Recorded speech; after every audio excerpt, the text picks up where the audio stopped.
Direct selling industry যেটা আমাদের সাহেব স্যার বলেই গিয়েছিলেন, এনার যে মালিক আছে mister Samir Modi sir,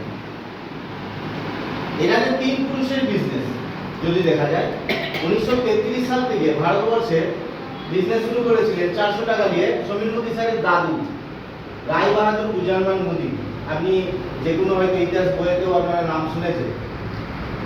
Modi group of industry ভারতবর্ষের প্রথম সুগার মিল দিয়ে শুরু করেছিল।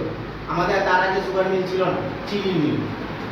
সেই চিনি মিল থেকে শুরু করে 1945 সালে 4-5টা আরো বিজনেস বের করে দেয়। অয়েল বা সিমেন্ট, বাংলার সিমেন্ট আপনারা নাম হয়তো শুনে থাকেন, বা মুদি অয়েল, মুদি কাঁচ, মুদি টাওয়ার, এরকম দেখবেন মার্কেটে অনেক বিজনেস চলে। টোটাল 87-88 জায়গায় কোম্পানি আছে। আরবান কালার ভালো নাম আছে মার্কেটে কসমেটিকের উপরে, বা